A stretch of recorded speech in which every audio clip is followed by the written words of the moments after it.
Chase Thomas podcast. My nephew needs me to record. See, I already hate it. I hate it. All right, hello, and welcome back to another episode of the Chase Thomas podcast from still the aforementioned Chase Thomas coming to you live from Knoxville, Tennessee, Everything School HQ. Joining me from Omaha Productions, it's Mr. Jack Foster. Jack, good evening, sir. How are you? I'm doing great, Chase. Pleasure to be on. Missed last week, but excited to be back this week talking some baseball now that the season's starting, a little bit of football. So, I mean, it's back technically, but it does not feel like baseball season here in East Tennessee, Jack Foster. It is not weather-wise. I mean, there's snow on the ground and crisp 35 degrees. Not baseball weather, but Tennessee's playing anyway, and it's going to be even colder this weekend than it has been yet. So, are you going to be out in the element? Yeah. Well, Shump told me you were ill prepared last weekend for the element. So let's make sure. Friday night I was. Oof. Can't be doing that. So Friday night I was definitely not prepared, and my feet went numb. And then numb? Yeah, dude. I really dropped the ball last Friday. I was just like winging it. I guess I was like, I'll throw on a pullover and a jacket and just send it. And it was not the right call. So then Saturday I show up prepared, and pretty much no one was there covering the game outside of me and Eric Kane, a couple of other media members, but basketball game's going on. So it was very few media there, and the visiting radio booth, of course, Hofstra didn't bring a radio squad. So it was open, and while it wasn't heated, it was at least closed. So the next 2 days, Kaner and I actually sat in the visiting radio booth, which was at least 10 to 15 degrees warmer than it was outside, even though it wasn't heated. So wasn't as bad than Friday night. Did you bring a space heater? Was it an option? Did you see any plugs to put a space heater in to at least keep it warm in there, or no? Maybe this is just me being weird, but I'm not bringing a space heater. Like that's just soft to me. I'm not gonna do that. What, like, being warm is soft? It's like, are you someone who doesn't wear suntan lotion because you're like, look, me and the sun are going one-on-one. Not at all. No, but if you were to bring a space heater as a medium, you got to drag it through security. Then you got to like walk up the stairs with the space heater. Like you're just gonna get clowned. I'm doing it. That. No question. I'm not doing that, and I can deal with it. Like it was bad Friday night, but I didn't complain. I dealt with it. I just told Ryan I was 100%. Badly prepared. Like, no question. I'm bringing weighted blanket, maybe a big 30-pounder. Yes, here. I'd never doing it, dude. Yeah, I wouldn't bully you for that, but I'd definitely make a comment. I'd be like, "Come on, Chase, get it together." And I would take it in stride because I'm like, I am so toasty. Good. Like, good on you. It's a Dumb and Dumber situation where you're gonna look over to me and you're like, extra gloves, and I'm like, yeah, we're in the Rockies. Like that's how I'll be looking at you with the weighted blanket and yeah. If you're like, yo, I got 2 pairs of pants on and 3 pairs of socks, I'd be like, hey, good for being prepared. But if you brought an accessory like a heated blanket or a heater, that's another realm here of just being maybe a little bit over the top, or I don't know. Comfort above all, man. Sure, yeah. I have no shame. I don't care. Like, I want to be warm. I'm a small dude. I'm 5'11", 140. I don't have much body heat. It's hard for me to stay. My extremities are freezing all the time. Like I have naturally, I'm a sock sleeper because my feet stretch more. Huh? Get the blood flowing a little more. You need to do some more stretches. Stretches. Have better circulation so your extremities don't get too cold. All right, Dr. Foster. I'm just trying to help you out, man. Thanks, Jack. I stretch. All right, let me jot that down. Anything else, Jack? Yeah. Get the feet above the head every once in a while. What are you talking about? What do you think I am? I don't know. Absolutely not. There's no chance I'm doing any of that. Feet above the head. Why not? You just put your legs up against the wall and like let the that might break my body in half. I am not flexible at all. Can't do it. You could definitely do that. Anyone could do that. I don't know. I'm unbelievably inflexible. I will tell you that. Like the presidential test they used to make us do in middle school. That was always... work on that. Huh? That's not something you can improve. You can work on it. No. I've heard the science is... Just mailing it in. The science is inconclusive, Jack. And until I get definitive proof that I need to really work on my my stretches, I'll have to sit this one out. I get my 10,000 steps a day. I'm a big 10K stepper. I probably don't, honestly. Shamefully don't get 10K. Let's get that. It's addicting. Get the little. I have a Fitbit that I wear every day, so I make sure I track. I got that. the Apple Watch. Yeah. There you go.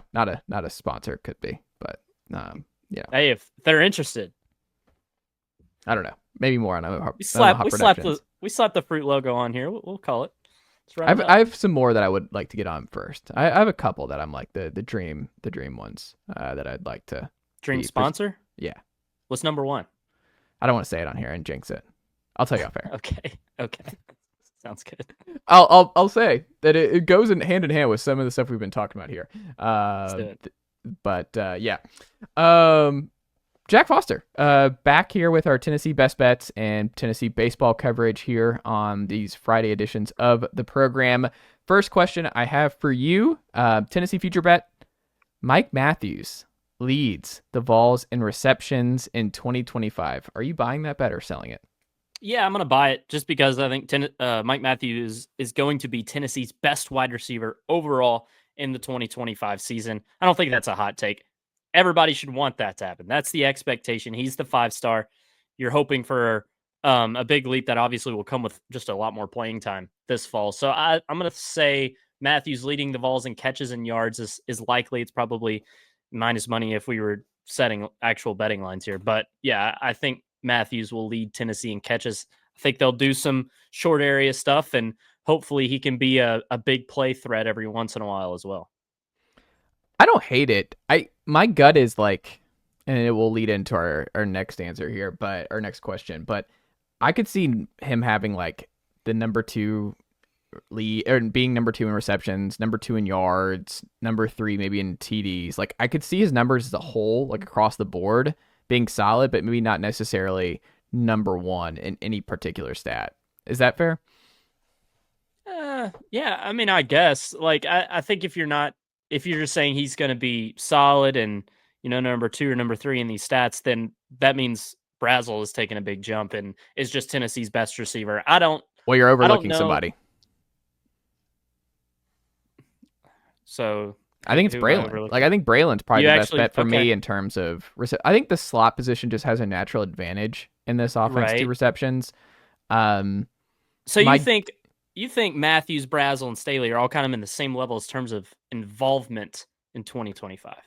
I think that's very possible, yeah. But I mean, my thing I've said for a while, and I've been this is my off-season just strong take here, Jack Foster, that I'm going to try to just encourage, hopefully influence Tennessee's football program. I have a strong looming influence over what Heupel's got cooking in Knoxville. But I would move Boo to a slot full-time. Like, I would move Boo and get Star right, like get Caleb Beasley or somebody there, because I don't think it's as valuable to Tennessee to have Boo at Star rather than just, hey, you're the slot. Like, because I just think he's the best all-around player at Tennessee right now. I think he's the hardest player to tackle at Tennessee right now. I just think there is such a value to him in the slot that would provide so much just added juice and scare factor for opposing defenses and make life a lot easier for Nico, life easier for Matthews, that I worry that Boo is being misused at Tennessee, at least in terms of which side of the field. I mean, we'll see how much he plays both ways. Like, maybe he does play a bunch on both sides and this is all moot, but I don't know. I just kind of wonder where things go with the slot, but to me, like, if you were to tell me right now who I think the best receiver at Tennessee is right now, I think it's Boo Carter. And he's not even going to be. Yeah, I think it's Boo. And I mean, you haven't seen it though. Like, we saw it at Bradley Central, and we saw him on punt returns. We've seen his athleticism.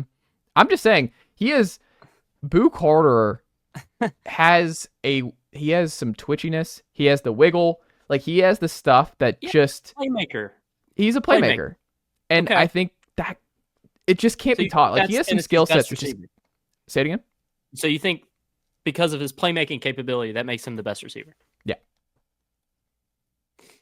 Who would I bet on to have the most explosive plays in this offense of anyone on the roster? It'd be Boo. If he gets the reps. Right. Yeah. But that's what I'm saying. Like, if you threw Boo out and did a lot of those squirrel screens from last year and you just threw it to Boo, he has a lot more catch and make guys miss, get a first Yak. down stuff than anybody. He's a yak guy. That's a great point. Yeah. Like, that's what I'm trying to say. He is the yak guy on this team. And I don't know if anyone else that I'm certain of is a yak guy. Does that make sense? No, I totally agree with that. But you were talking about Braylon Staley. I don't know if you can have both, right? So if Boo Carter is going to be what you're talking about, almost an every down player at the slot, primarily offensive guy, then, I mean, it's not like Brazzell is just going to be the fourth receiver. Maybe that could happen. And, Staley would have to play out wide more. It just kind of would get messy. Yeah, I mean, it's not going to happen. Let me be perfectly clear. I don't think you can get both. No. Let me be perfectly clear. I think what's going to happen is Braylon's going to get a bunch of snaps at slot. He's going to start. And then I think they're going to have 10 to 15 snaps a game for Boo. Now, what will drive me nuts, though, is if Boo in those 10 to 15 snaps is making the most of it, and he has like 4 receptions for 54 yards, and you're like, all right. Well, I mean, I think there's something here. Like, and then we're still doing, but look, Braylon can be really good. He was a blue chipper for a reason, one of the highest rated receivers in that same class with Mike. So I would not be surprised if Braylon's really good too. But I think Brazzell's an out wide guy, which leads us to the next question here, Jack, is for this future bet, Chris Brazzell ends up leading the Vols in TD catches next year. Are you buying or selling that? It's tough because you would pick an outside receiver to do this. So you're on the right track there. But he had 2 last year. Obviously, one everyone remembers. I'm going to sell this because I don't know how many touchdowns Nico is going to throw in 25. 19 a year ago. Joe threw 20 and 23. And you really see the drop-off in passing touchdowns come with the lack of explosive plays in the offense. Look who led Tennessee in receiving touchdowns last year. It was Dante. He had 26 catches on the year. All of his touchdowns, or at least the vast majority, if not all, were explosive plays. So I think it'll be a similar looking offense. Won't be as reliant on a workhorse running back, but they'll still run the ball a lot. And I think the passing concepts will be similar. So who's going to have the most big plays for Tennessee? Who's most apt to be an explosive play guy? Brazzell's up there. But like I said earlier, I think Mike Matthews is going to be the guy for Tennessee. And I don't know if I'm going to confidently pick him to lead Tennessee in receiving touchdowns, but I think I would pick Matthews over Brazzell just because I expect more from him in 25. And also, Kitzelman was second for Tennessee last year. McCallan Castles was second in 2023, only one behind Ramel Keaton for receiving touchdown lead. So I think he's a candidate too, but I'm going to sell Brazzell leading receiving touchdowns, just gut feeling more than anything. Look, McCallan Castles and Miles Kitzelman were good players for Tennessee the last 2 years. The theme there is the 2 years that Tennessee's passing offense has been really bad is when the tight ends are number 2 in touchdown receptions. Right. So if Miles is number 2 or leads Tennessee in touchdown receptions, this offense, the passing offense, was really bad. Once again, Miles could not be in that top 2 if Tennessee makes the leap. Yeah, I get what you're saying. Hold on. Because, I mean, he led Tennessee in receiving in the Georgia game. Tennessee obviously shut out in the second half. Tennessee, in their 3 losses, I don't think a receiver caught a touchdown in any of those 3 games. There's a direct correlation between just what Tennessee's upside is offensively and like what you're talking about with Dante, where, I mean, he had 3 receptions against Vandy, 2 TDs. Like, it was just, he was just someone who didn't need the ball very often. Like, he could play 25 snaps and do all he needed to do for Tennessee. And I think Tennessee's going to really miss him. I'm actually buying this, though. I would not be surprised if Chris Brazzell leads Tennessee in touchdown receptions next year because, look, there is some year 2 optimism of Dante Thornton coming in, and I talked about this with Matt Dixon, who's coming on here after, of like, I do think that it's not a apples to apples situation of Thornton and Brazzell in terms of year 2, because Thornton was really coming into his own on the outside. Coming into 24 where he got injured on a touchdown reception and he moved outside and was figuring it out and like was thriving down the stretch. And I think Brazzell was fading, and Brazzell was not someone who looked more and more comfortable as the season went on. It kind of went the other way, outside of his big time catch against Bama. So, but I think he has more upside. Like, I think Brazzell to me has more potential than Thornton, because Thornton was just like crossers or deep balls. I think Brazzell has that long catch radius. I think he can run different routes. I think he can do more of the Cedric Tillman type stuff for Tennessee that you could sell me on buying that. if everything comes together for Tennessee's passing game, that Brazzell would be a big beneficiary and a big reason why. So, I mean, I don't hate that Brazzell. I think for Tennessee's standpoint, they really want it to be Brazzell. Like that would be really a nice development if Brazzell leads Tennessee in touchdown receptions. Yeah, and you're talking about Dante and Brazzell being further along. Well, look who the coaching staff entrusted with more snaps last year. Yeah. You know, Dante Thornton wasn't even in top 3 in snap count for Tennessee last year. Like, he was he only had a certain few plays that he was running and that Tennessee was incorporated. Granted, his success rate was really high in those. So I agree. He was supercharged Javonte Payton. Yep, exactly. My question for you is, though, like, why definitively does Brazzell have a better chance than Mike Matthews in your eyes? I think, it's just the age. Like, part of it is just we've seen more tape of him at Tulane. He's in another year in the system. He is bigger. I think he's long. I think he's probably faster. I don't know what they're 40. I would guess Brazzell's faster than Mike. But to me, I could just see more of him. The reason that people were in on him was like it seemed like he was the most Cedric Tillman type guy they've had, and they were kind of missing that outside boundary receiver that could be a red zone weapon, that could be someone who could do a lot of different things on the outside, and a yak guy. Like, you look at some of those Tulane highlights from 2 years ago. I mean, he was really good with the ball after the catch. And I think for me, it wouldn't surprise me if Mike leads the team in touchdowns and or receptions. I think that'd be awesome. Like, we're both Parkview alums here. Like, I want Mike to work out.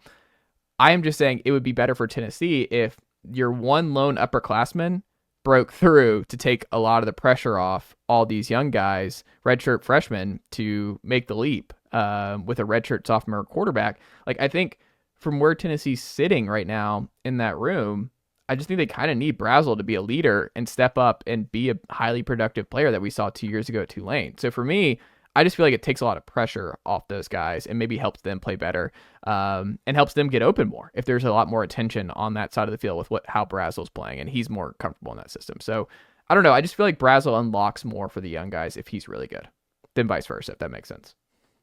Yeah, and I think an underlying theme of our whole conversation here is that you're just probably more optimistic about Tennessee's passing offense next season than I am. I don't know how much better it's going to be. I don't know how much it's going to change.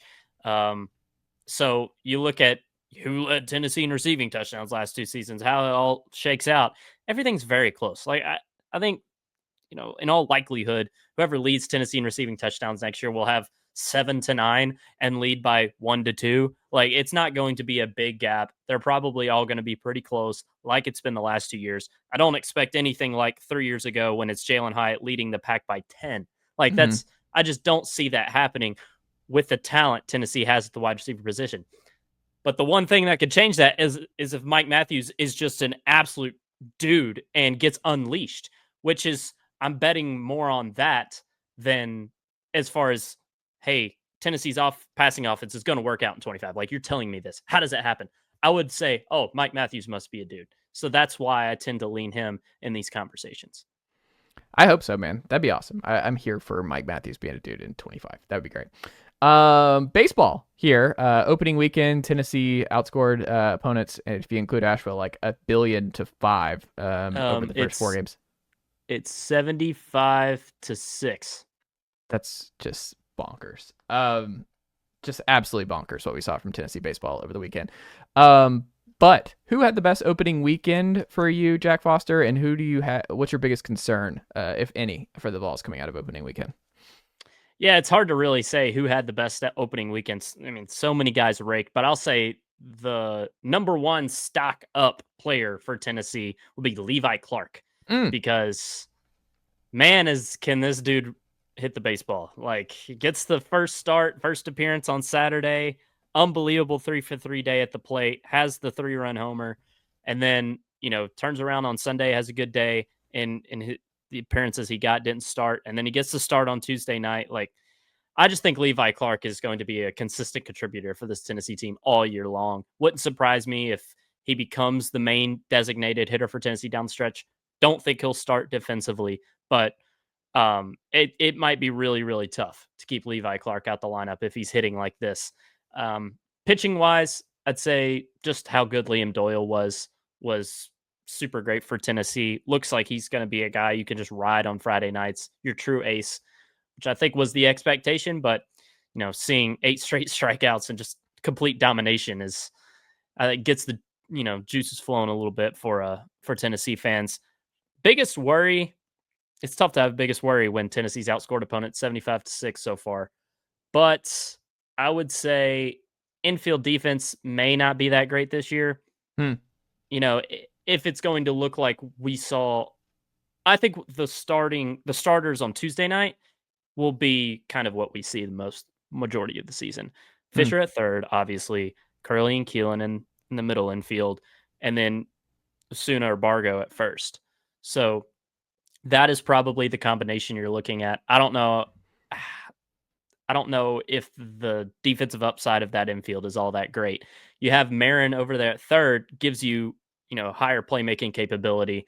I actually really liked the Fisher at first. I know not him necessarily, but Fisher playing at first allows more combinations elsewhere, which I think is good and allows more talent to be on the left side. And maybe Fisher can get more comfortable at first, but I just don't think that's the reality with how this Tennessee team is going to end up playing things. So infield defense may not be that great. And then Nate Snead didn't look the best in those first 2 innings on Sunday. I think you wanted to see him look better with his first, career weekend start for Tennessee. First start of the season, obviously, second overall. Had a good third inning, good little bounce back there in his final inning of the start. So I think a lot of eyes will be on how Nate Snead throws against Sanford. Better opponent than Hofstra. And if he's truly going to be the guy in those day 3 settings, I think it's still very much so up in the air. Well, you're missing the middle one, which is Marcus Phillips, who was the big surprise of the weekend. What do you think? Do you think you saw enough? Because I think Snead, we kind of just assume is gonna he'll start in the starting in the weekend rotation, but he'll eventually slide back into the Swiss Army knife bullpen guy. I feel like that's where we're headed with Snead, but Phillips has a real chance. I think the staff wants Phillips to be a weekend guy. 100%. Look, Marcus Phillips has improved enough to where the coaching staff entrusted him to be a weekend guy out of the gate, not playing any games with not announcing it, right? Like Liam Doyle, Marcus Phillips, then we'll see. Like that is their plan. It's their plan again this weekend for Sanford. They're really wanting him to be a weekend guy. And it's hard to have a lot of takeaways from a Hofstra outing, but I think Marcus Phillips wasn't perfect, but he was really solid. Only 1 hit given up, 2 walks, scoreless 4 innings. And my favorite part about what we saw from Phillips last Saturday was when guys got on base, nothing ever spiraled. He, a couple base runners get on, just snapped and quickly regained control of any situation that potentially was going to go awry for him. Whereas last year, you kind of knew what Marcus Phillips outing you were going to get very quickly. It was either Marcus Phillips comes in 1, 2, 3, okay, let's go. Even just the first batter, really efficient. AB, we know Marcus Phillips is going to be good today. If he's walking guys out the gate, it's not going to be good. So you kind of knew what Marcus Phillips was going to be in outings early last year. This time around, he handled adversity much better. And as I said, really small sample size. You need bigger sample sizes in baseball. But it looks like it's going to be something good for Tennessee, him starting on Saturday. And that's obviously the hope with the coaching staff. Yeah, and we'll see if Tegan Kuntz is back this weekend, right? Because that's the other thing. Right. You were talking about Snead. I think if Snead goes back to the pen, it'll be because Tegan Kuntz is really good and can start. Which is another good development, because I think that's still, we can't read Tony Vitello and Frank Anderson's minds here, but if I had to guess, I think they would love a situation where Snead and AJ Russell and Dylan Loy are all bullpen guys, and they're able to get really good stuff out of Kuntz and Marcus Phillips in the first part of Saturday and Sunday games. Yep, I would definitely agree. And everybody's, prediction entering the season was not Doyle Phillips, Doyle Kuntz, and then Sunday TBD. Like everyone was saying Tegan Kuntz on Saturday. Yeah. Now that's Phillips. So it feels like Kuntz is still 100% in the mix to be a starter. And that's why I think eyes are even more so on Snead and how he looks against Sanford and moving forward. If he starts in Houston for sure in that day 3 role. Is Levi Clark the freshman you're most locked in on after these first 4 games, or is somebody else? Yeah, I think he is, just because of the upside he has, but it's hard to not be excited for what Jay Abernathy brings to the table. I mean, 4 stolen bases against UNC Asheville. Could have had more if Tennessee was actually trying offensively in the 6th inning. You could tell they were just like, all right, let's get out of here. There were a couple of wild pitches Abernathy just did not run. And it's like he could have stole his way to home that inning. If you go back and watch, I don't know how many were actually tuned in on that 29-4 ball game that late. But yeah, Abernathy's electric, really solid defensively, passes the eye test anywhere he's at, can play the infield. Just a really versatile weapon for Tennessee. We'll see what the offensive numbers bring for him, but I think he'll always have good ABs. He's worked quite a few walks already. I mentioned the stolen bases. His speed is his best, trait. So really excited to see what Jay Abernathy does. I feel like he's still a safe pick to become Tennessee's main left fielder throughout the season. And we'll see if he can move up the order as well. He's just a different player because like Tennessee's never had anybody like Abernathy. Like Seth Seth Stevenson's your is the closest comp. thing. Yeah, he's just different. Like Jay Abernathy provides something that Tennessee has just not had. And I'm not saying he's as good, obviously, but you could see Enrique Bradfield potential on the base paths. Like just put him. Oh, he singled or walked. Put him at second. Like just do it. They just haven't had that, and it's fun. Like it's a different element that Tennessee's not had. I will say the one big surprise of the lineup was Reese out of the gate at 9. I didn't have that on my bingo card. Is Reese Chapman starting out in the 9 hole, and I wonder if he moves around the order this week, or if that was something just an opening weekend, because that was a surprise for me. Yeah, it was surprising, and Tony loves to rotate handedness throughout his batting order, and I think that was, to me, that is what I chalked up as the reason for Chapman throughout the weekend. But then you look Tuesday, there are 3 lefties to close out the lineup: Bargo, Abernathy, Chapman. Chapman's still 9.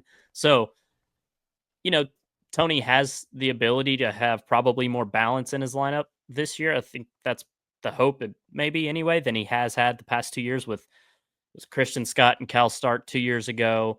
It was a question mark at DH and Cal Stark a year ago, where it was just kind of black holes sometimes at the bottom of the order. Maybe Vitello just wants to have more balance and a really reliable 9-hole hitter like he had in 22 with Lawson. So maybe that's just his goal there.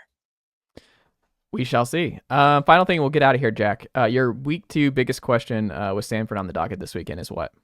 Yeah, it's Nate Snead. I mentioned it already, but just how he looks against better competition in his second start of the year. And do these pitchers throw more this weekend? There was no reason for them to throw more last weekend. I don't expect there to be 3 straight run rule wins this series. Sanford a better team. So do we get a longer Phillips outing? What does that look like? Do we get a longer Snead start? What does that look like? Don't really have any questions about Doyle, but I guess it would be nice to see him throw a little bit more. And then is Abernathy the left fielder now? I think he gave Newstrom the nod on last Saturday because of what he had done in the Pizza Series and leading up to the season. Then Newstrom rakes on Saturday, so he gets the start on Sunday as probably a reward for what he did.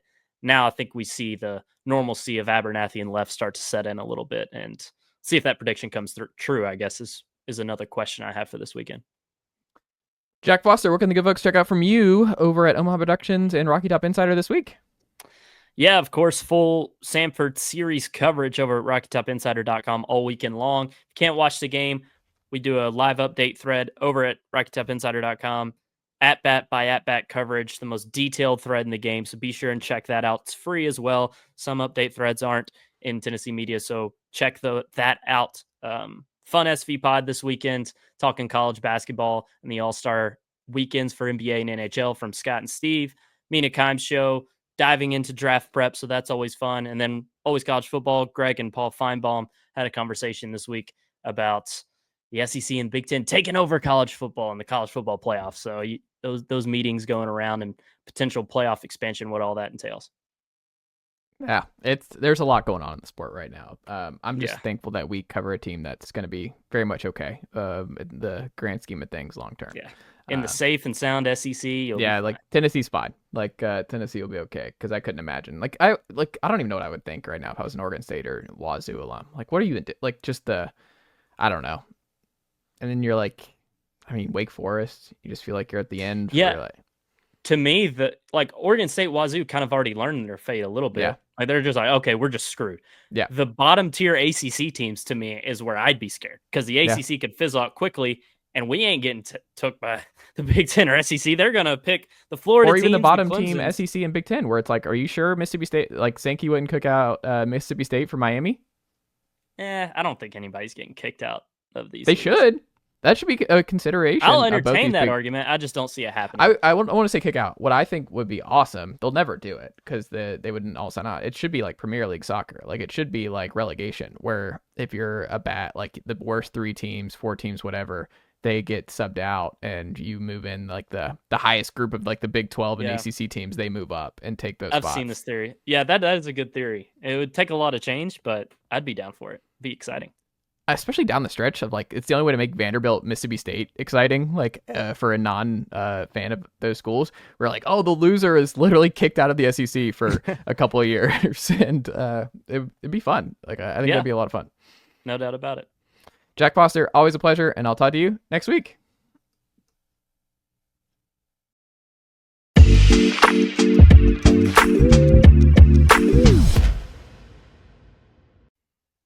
All right, hello. Welcome back to Chase Thomas Podcast with the Tony Basilio, great Matt Dixon. I don't know if I'm allowed to. Is that copyrighted, Matt Dixon? Can I call you the great Matt Dixon? What happens there? You can. It's not copyrighted at all. That's just, I don't know. Tony likes to have fun with that. So, but yeah, you can call me Matt, whatever, TGMD, whatever you want, whatever is good with me. When did you get that nickname? How long ago, and how did it come about? Tony gave it to me, I guess, a few years ago. I don't know. Can't remember exactly how it came about, but I guess he just started calling me that one day, probably for fun, and it's just kind of stuck. But he's the only one that calls me that. My wife sure doesn't. So I love it. Well, it's great to have you on the program for the first time here, Matt. We had Tony on a couple months ago, and I love all the great stuff that you and Tony and the team over there do on the daily and post game and all that good stuff too. That people can go find at the Tony Basilio Show each and every day.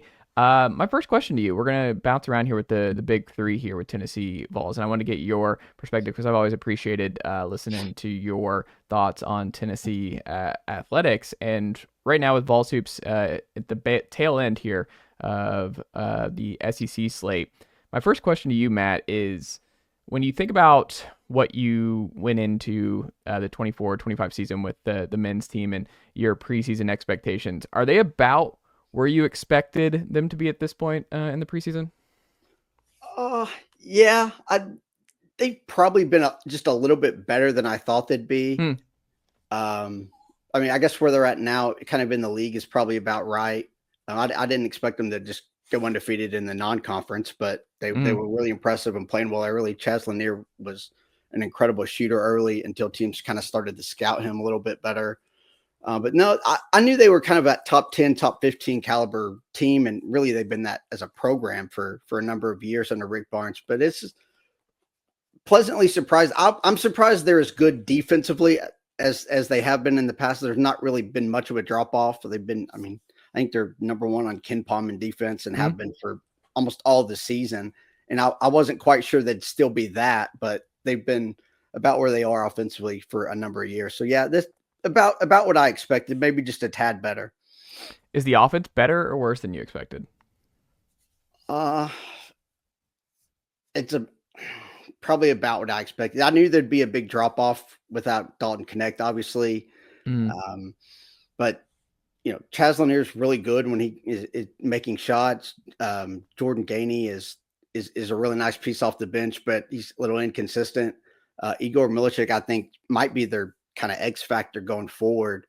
And he's a guy who I think they can run offense through, who hasn't shown a ton all seasons, come on here late, but it's about what I expected. Zakai's just been in a shooting slump, but at some point he just kind of is who the numbers say he is. And they're just throughout his career, especially once he became the starting point guard, or just kind of just an average shooter.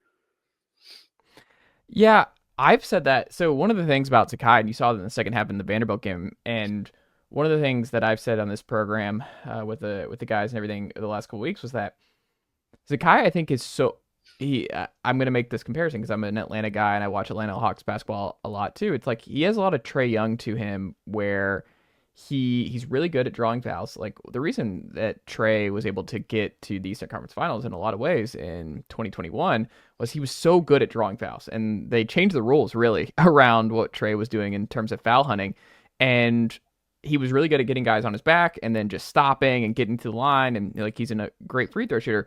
But one of the ways you can tell if someone watches a lot of Trae Young is like, how do they see him as a shooter? Are they like, Trae Young's a great shooter? And it's like, well, no, Trae Young's not a great shooter. Like at a certain point where you're 7 years in and you're shooting a certain percentage, like that's just kind of who you are. If you're a league average shooter at that point, then you probably are a league average shooter. I think with Zakai, who's having his worst year from deep this season, one of the things you have to live with him is that he is what he is. I don't think he's a good shooter. I think he's an okay shooter, but I also like his shot diet. Like there are some guys in the team where you're like, what are we doing here? In terms of their shot selection, Zakai is either at the rim, and those are always good shots for him, or they're open threes. Like he doesn't take a lot of bad shots. Sometimes it's really late in the shot clock and he has to just fire something because they passed the ball around the perimeter a bunch and nobody wanted to shoot. So Zakai just has to shoot something. But this team can't survive with Sakai not having one shot in the first half. Like that can't happen because you have a lack of guys who are confident shooting. Like Meshack never wants to shoot. They're playing 30 feet off of him. Felix Akpar obviously can't stretch out. Igor is in and out, as you talked about. He sometimes is going to be aggressive, sometimes not. Chaz, if they're playing a lot of press man on the perimeter, he's not going to get a lot of shots up. So you start looking around and you're like, all right, Zakai, I understand you want to distribute and find guys open and that kind of stuff, but like you got to shoot because he's going to have those games where he is like 8 of 12 for his last 2, and then he's going to go 1 for 10. And that's just kind of the nature of the beast. But I think he has to understand that he actually has to be a high volume shooter on this team. I think and you live and die with it. Yeah. You're going to kind of go as far as he carries you in March. And he's done a better job here the last couple of games of attacking the rim and getting to the basket and, drawing fouls and just getting buckets because, they can space the floor pretty well, even when Akpar is in. But no, you've got to rely on him. He's got to make some shots and you need Lanier and Gainey too as well. So the thing about Ziegler, and I think he's just incredible and it's a great story and he's going to be an all-time legend at Tennessee. And I hate to ever even say anything negative about him, but I just don't think he's an elite offensive point guard. He's kind of limited size-wise in what he can do. We mentioned he's kind of maybe an average at best shooter. And I just think he puts so much effort on the defensive end that I just think it hampers his offensive game. You see some careless turnovers at times and just some nights the shot's not falling. And I just think maybe he has tired legs because he plays a ton of minutes and has for a number of years. But having said that, that's kind of what Rick Barnes wants. I think Barnes just in general is a little too defensive oriented and just beats that home a little too much. And that's maybe why the offense is kind of struggles at times when you don't have that kind of alpha guy like a Dalton Connect. But I just think Ziegler is not an elite offensive point guard. Doesn't mean he's not an elite point guard because I do think he is that, but he just has some limitations on the offensive end. How different. I was reading a piece today on JP Estrella over there by Rob Lewis at VolQuest earlier, and he's just kind of the forgotten guy of like the what if this year with him, because I think a lot more about Cam Carr and like what that rotation would look like if you'd still gotten 10 to 12 minutes just with his shooting acumen.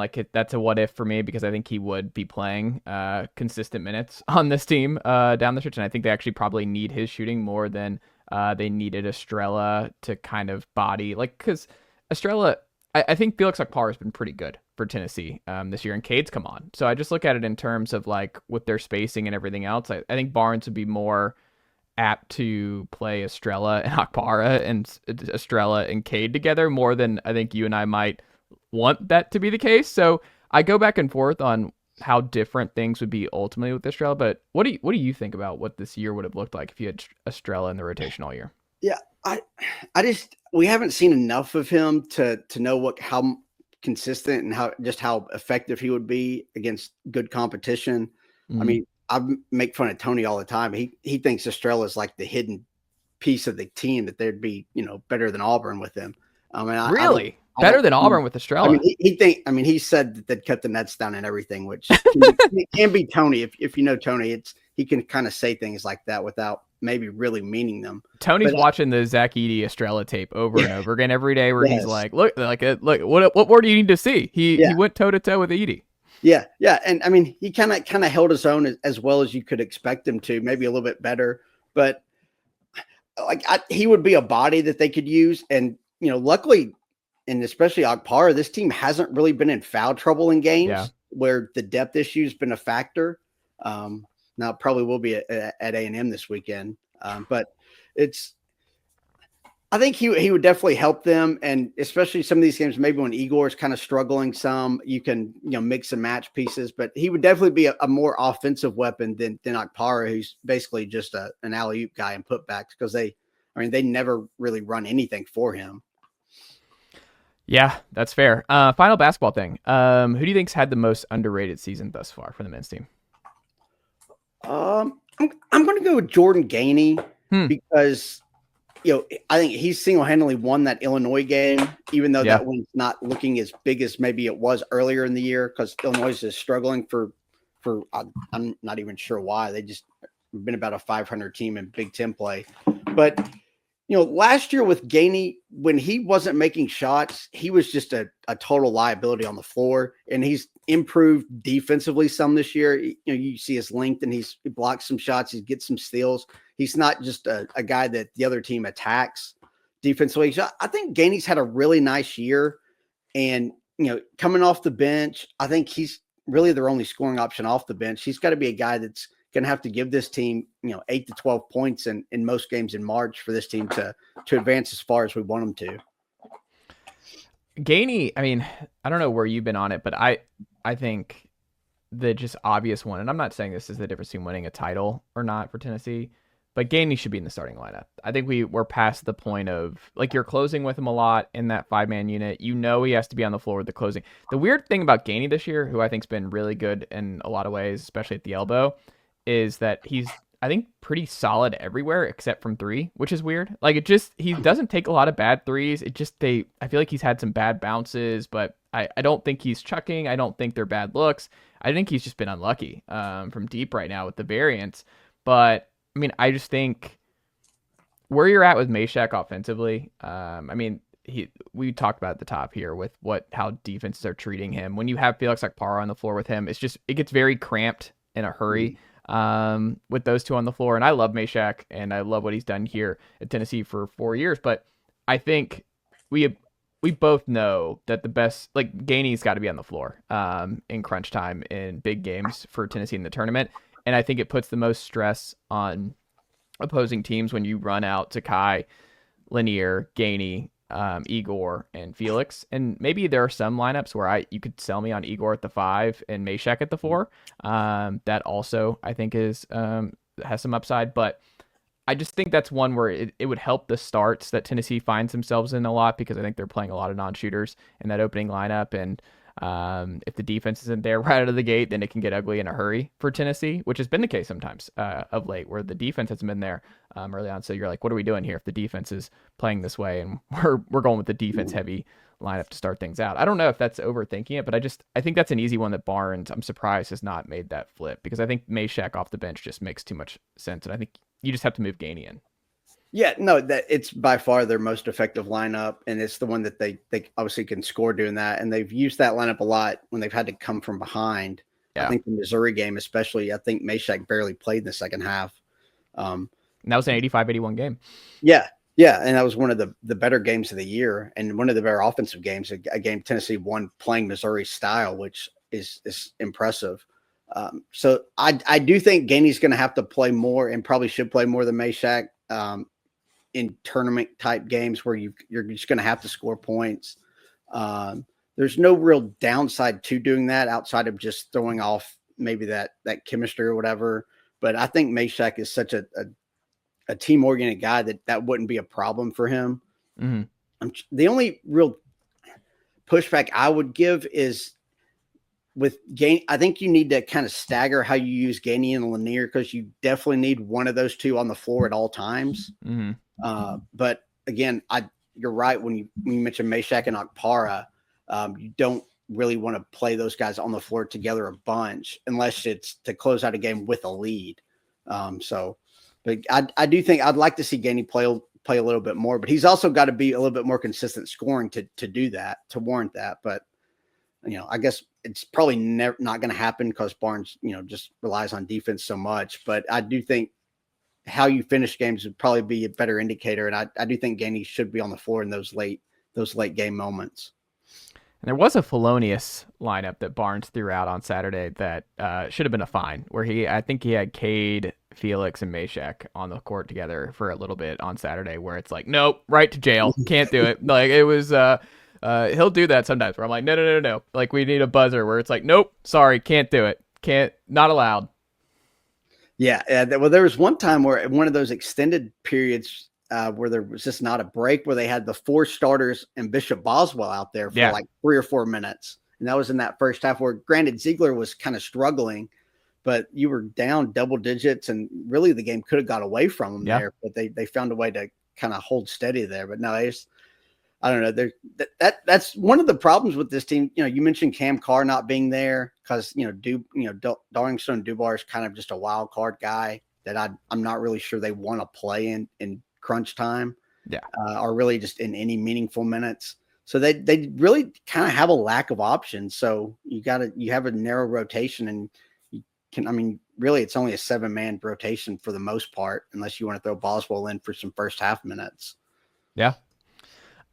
Switching to football here, Matt. Do you think the Vols will prove to be correct or incorrect in how they went about the portal in 25? I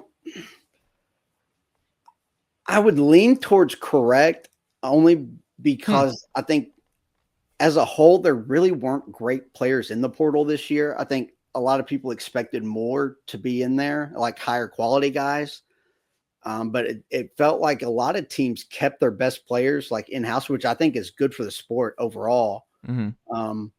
And I think you can only use the portal to kind of supplement your roster. You can't live and die by it. Like some teams, I think, try to do. Your best programs are going to be the ones that develop their high school kids. And I think Tennessee is trying to do that. I would like to have seen them be a little bit more aggressive, I guess, probably. But I just don't know how many high-end caliber SEC players there were in there to get. And, you just get in a bidding war with other teams for those. So they at least got addressed, I think, most of their needs. But, I don't want to be a program that relies on the portal as heavily as some others do that you see every year. Like Florida State's probably the worst example of a team that went portal heavy and it kind of blew up in their face. Yeah, I think that's fair. But it's also like if you're a team like Ole Miss, there's not the in-state players in Mississippi. You're not going to be there's no history. You look at, Ole Miss is number 1 in the SEC. It's just a very different type of standard. So for Lane Kiffin, who has already been, I think, the most successful coach at Ole Miss in a very, very long time, he raised the bar so high. But he has to live in the portal if you want to compete with the big boys. You have they were still 15th, I think, in this 24/7 top 15 class for 25, but that hasn't been the norm to this point. But they have to be creative. Tennessee has to be creative in how they recruit because the state of Tennessee does not have the kind of players that Georgia has, that Texas has. You go through their classes. I went through the 25 one the other day, Matt, and it's like Texas has 20 kids of their 27, 26, the class 25. And most of those are blue chippers. Georgia, when you look at their class, it's like 20 of their 25 to 26 are in-state guys. They can just lock down their borders and walk into a top 5 class. Tennessee doesn't have that. And I think that's something that fans have to keep in mind with where Tennessee can realistically go in terms of yearly recruiting rankings, is that there aren't a lot of Trey Smiths in the state, unfortunately, and you have to be creative. And thankfully, North Carolina exists because Tennessee has benefited greatly over the last 4 years from really living in North Carolina, and also Georgia. Obviously, they win their battles in Georgia year in year. They've gotten the number 1 receiver in the state of Georgia back-to-back years in Travis Smith and Mike Matthews. So they've had success there too. But I think in the portal question, the only gripe I really have is that it felt like they were caught off guard at receiver. And the problem with that is you knew Brew was gone and you knew Thornton was gone. And I wrote about it this week. Dante Thornton is your biggest loss, I think, this offseason. He led all of college receivers in reception yards per catch at 25.4. He basically bailed you out in the Vanderbilt game where it was getting ugly in a hurry. He has 3 catches, 2 touchdowns, one's an 86-yarder. If you go through this season, there are 3 losses. It's the 3 games that Dante Thornton didn't do anything in. He had 0 catches against Georgia. He had 1 catch for 14 yards against Ohio State. He had 1 catch for 40 yards against Arkansas, and it didn't go for 6. He had a gigantic catch in the Alabama game. You just go up and down the list of Thornton was your only receiver that scared opposing defenses last year, and you knew he and Brew were gone. So even if Laycock and some of these other guys, Nimrod, whoever, caught you by surprise that they were departing, you can replace those guys with the guys who are coming in, and just the development of Braylon Staley and Mike Matthews and guys like that. You had to have a plan of like, we need just one. Like, I just think with what you saw from Chris Brazzell this past year, to just pencil in Brazzell as a key guy, as your key upperclassman, I think is a bold move. It doesn't mean it can't happen, but the difference with him and Thornton, where I've seen that comparison a lot, is Thornton was coming on down the stretch in 23. Like, Thornton settled in at the outside spot, and Thornton was thriving. Like, he got hurt on a touchdown. Like, his season ended on a big play touchdown against Mizzou. Brazzell, it was going the wrong way down the stretch. It wasn't like Brazzell was comfortable in Tennessee's scheme down the stretch. So I don't really like that comparison because I think Thornton, I bought a lot more stock in year 2 than Brazzell. But you didn't need to go get Ryan Williams or Carnell Tate. You just needed Dane Key, like, who was averaging like 15 yards. You just needed someone who was a vet, who I understand you might be overpaying a little bit to bring in, but you just needed someone consistent to take the pressure off Mike and Braylon and company. Just one. You don't need a big, like, just a go-to guy where you break the bank for them, but they should have zeroed in on somebody like that to just lock in and be like, look, it's not going to be flashy. You're not going to be a superstar. We don't need Zachariah Branch. We just need competence that is a sure thing on the outside to take some pressure off our young guys. Is that fair? Yeah, I think it's very fair because you don't have any returning production there. I mean, you just have none. Your receivers were very underwhelming last year anyway. So you got to figure out why that is. And like you said, you just needed some guys who at least had shown a little bit of production. I think back to Josh Heupel's first year, and you had Javonte Payton and Bayless Jones, 2 guys who had really good numbers on that season, and 2 guys who weren't super productive in their previous stops, but at least had some experience. So yeah, the Brazzell, it was really disappointing last year. For being honest, I think I expected a lot more out of him. Maybe he makes that year 2 jump that Thornton kind of did. And I guess Jalen Hyatt did, but you can't expect anything close to that. But yeah, they don't have, and especially with Nico coming back, like, you should have been able to lure somebody else because that even though Nico wasn't this, Heisman finalist world beater that I think a lot of people, even outside Tennessee, expected, that still should be a really good selling point. And there's still a whole lot of upside with Nico and in Heupel's scheme.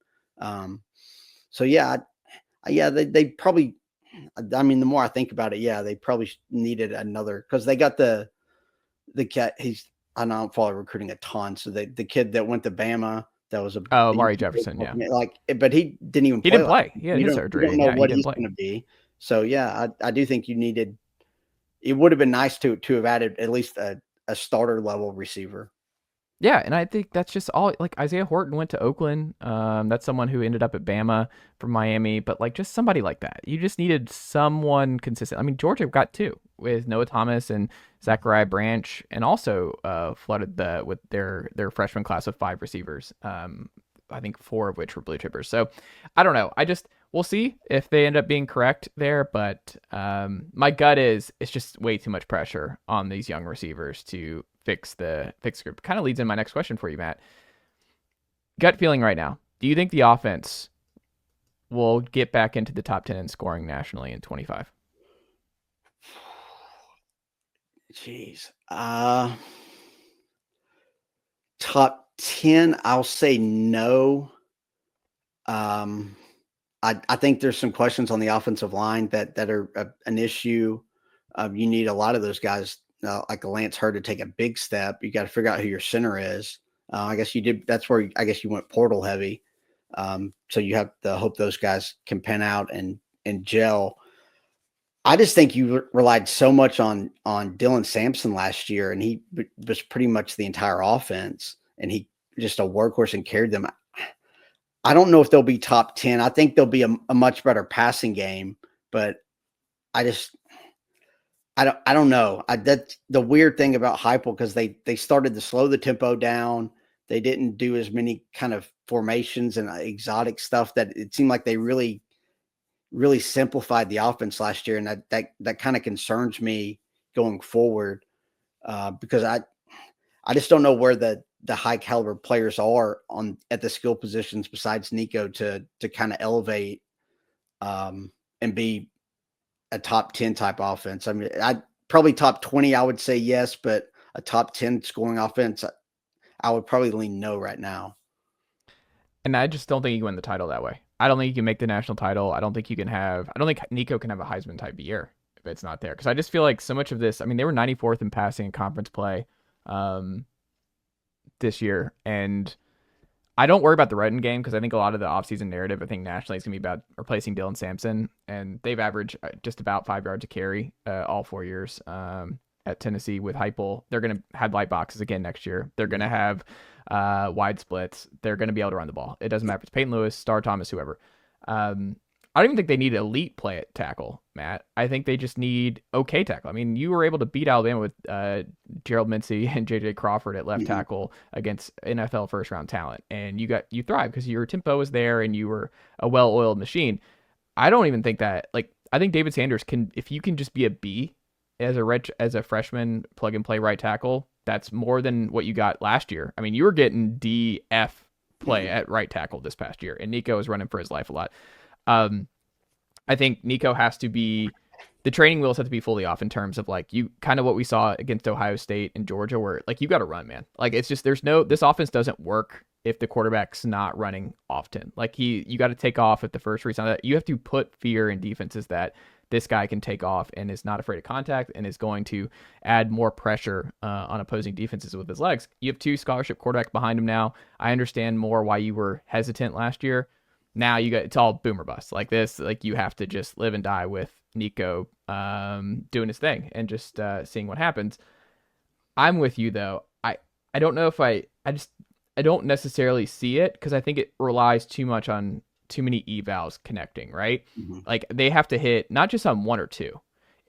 You have to win on high school evals of high school center, which we haven't seen to this point in the Glenn Ellery era.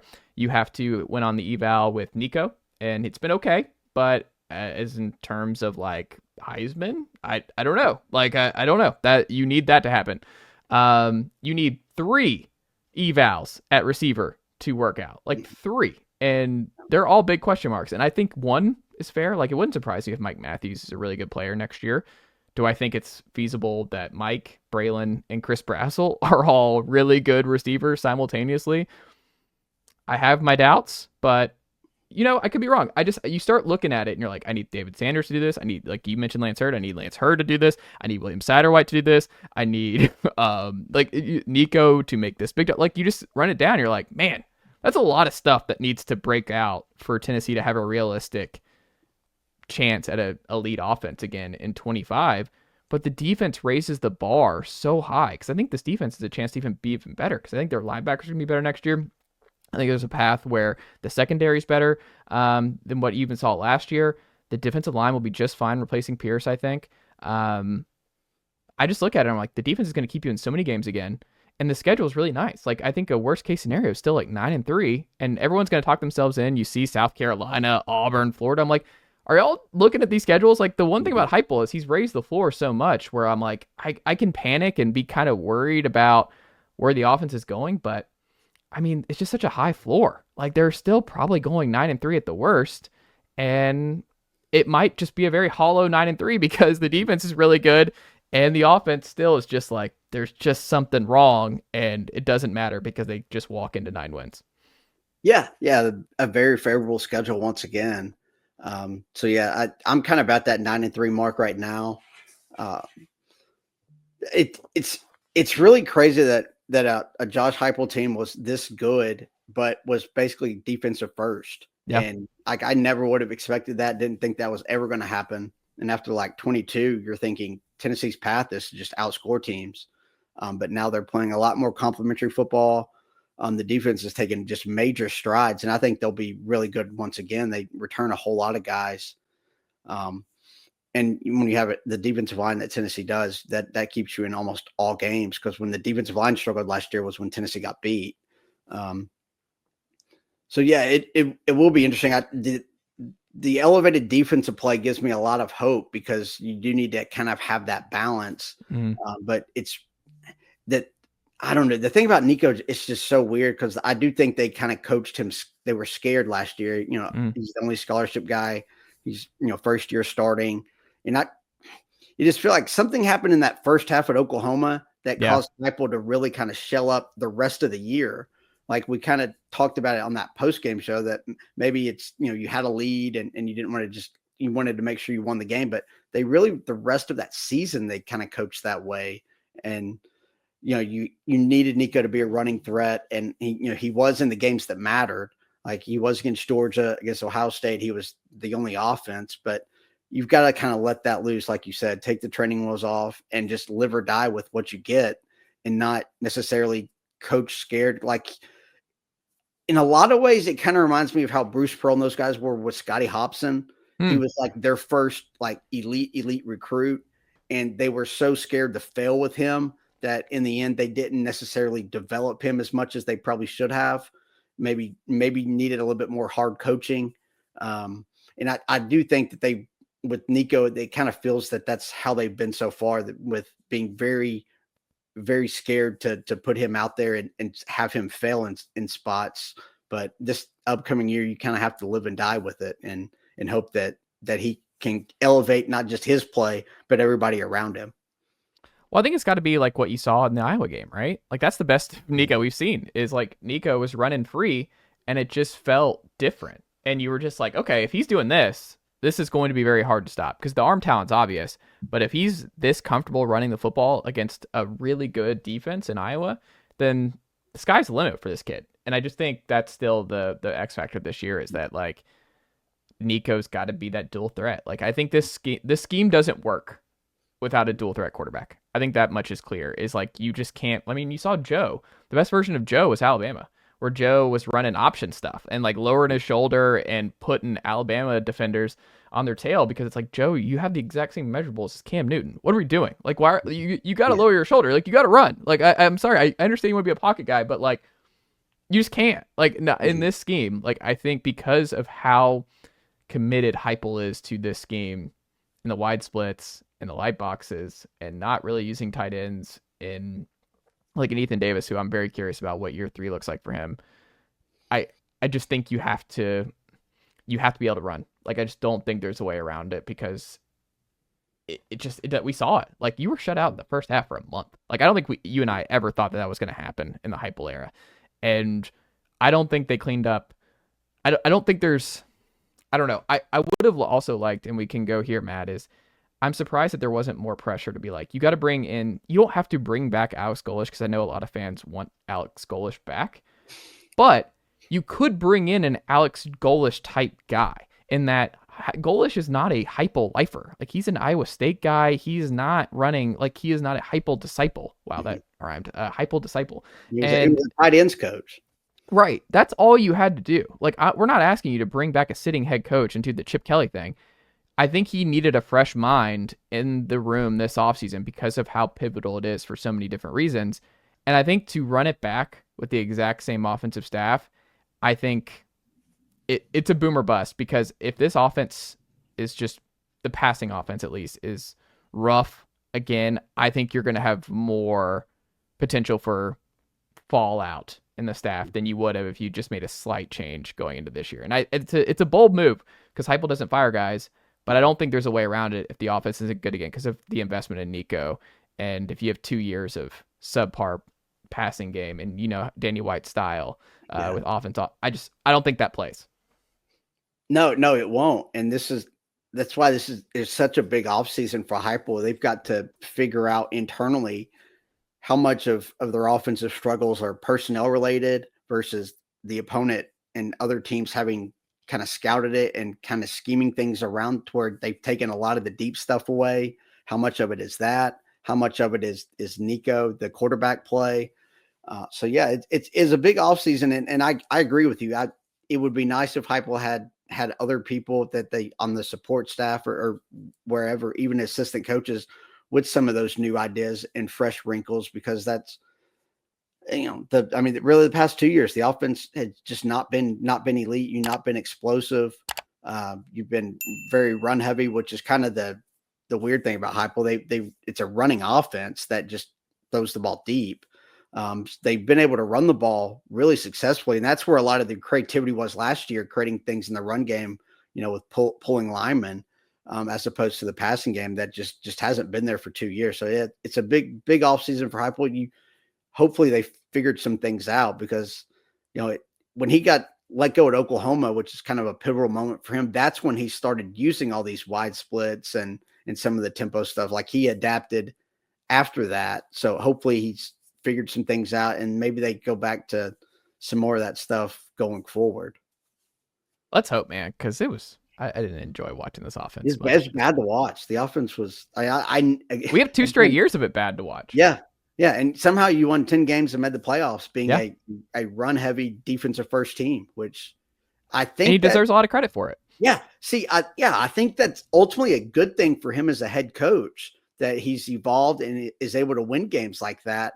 But on the flip side, it's like your strength and your specialty is scoring a lot of points and having this dynamic offense. And this is the furthest thing from that. So it's like a weird, like, Heupel as a head coach, like, gets an A last year, but Heupel, the offensive coordinator guy, gets what, maybe a C. Like, I'm going D. Yeah. I mean, it was bad. Like, this offense was bad for the majority of the year. And I think people have some revisionist history about it, where I'm like, y'all, you got to remember what it was like for that slog in the middle. And I mean, you should have lost the Florida game, and I think you probably would have lost it if Graham Mertz stays healthy down the stretch. I mean, the Arkansas game was putrid. I mean, Oklahoma, like you said, just get in and get out and survive. But I mean, it was rough. I mean, for 2 years. I mean, Joe Milton's game against A&M was, I mean, there's been some rough offensive performances over the last 2 years. So I don't know, maybe 26, Buster Faulkner, OC, and Heupel just agrees to being the CEO from here on out as the head coach. Who says no? Yeah. You gotta figure that out. So, and it's weird. Yeah. And the thing about, giving up play call, I know you're kind of joking around, but like, that's the thing about Sarkisian at Texas. Like, can you be a head coach and an elite play caller at the same time? Like, I guess Ryan Day just won a national championship giving it up. Yeah. Yeah. So, I mean, of course, you can't just go out and get Chip Kelly. There's just not that guy that was like a mentor, and, like, I guess in Day's case, his former coach. But, it's interesting. But yeah, it's a big offseason for Heupel, because he's been very successful here and done a great job. And you just gotta hope he kind of evolves and figures some things out. I just don't think you can sell bad offense for 3 years out of the 5. I just don't think you can sell it. I just think you have to, like, this is such a big year and you didn't make any changes that, all right. That's why I'm so excited. Like, if people ask me, like, what do you think? I'm like, I have no idea. I have my theories, but if you told me Tennessee's offense figured some stuff out this offseason and they had to break out in a lot of ways and they're top 20 in scoring and it's a lot more balanced, wouldn't surprise me. But also, if you told me that it was just as rough as last year, that wouldn't surprise me either. So I don't know. I'm hoping for the former, but it's the most uncertain I've been about Tennessee's offense in the 5 years of Heupel. I've never been more uncertain about what we're going to get in 25, which makes it fun though. Yeah. That intrigue's there. And because there's a whole variety of ways it can go. And I guess that is, I hadn't thought of it that way, but it's kind of the biggest unknown offensively. Because it's just so weird that they just take such a big drop off after Hendon Hooker and those guys. And it's just weird, because all those guys that were had all the success those years were guys that Josh Heupel inherited. Yeah. And even though they're the only ones that turn them into productive players, it's weird that he hasn't been able to replicate some of that stuff with his own recruits, even though they're just as highly ranked and highly thought of as recruits. You heard it here first from Mac Dixon. Jeremy Pruitt for Tennessee football GM. Heupel stays in control of actual development and play calling. Yes. Love Pruitt. In some ways, in some weird way, he's kind of like endearing to me in a way that Butch Jones isn't. It's weird. I don't know. There's something about Pruitt that I just kind of liked, even though he had no business being the head coach at Tennessee. Matt Dixon, what can the good folks check out from you and the team over at Tony Basilio this week? Yeah. On Tony Basilio's show, he does a daily show, 11 to 1. I'm on every Tuesday and Thursday. And then all of our post-game shows for basketball, we do them for football. It's probably how most people know him. And I guess we're going to do some for baseball, probably on the Sundays after series when the league play starts. But TonyBasilio.com, he has a daily blog. I write on there all the time. And we just kind of have a lot of fun on there. It's Tony's kind of a wild card and not for everybody, but is just kind of very unique in his own ways. I love it. Matt, keep up the great work, my friend, and we'll have to check back in again very soon. Yeah, awesome. It's great talking to you. Nicely done, nephew. The Chase Thomas Podcast. Hell yeah.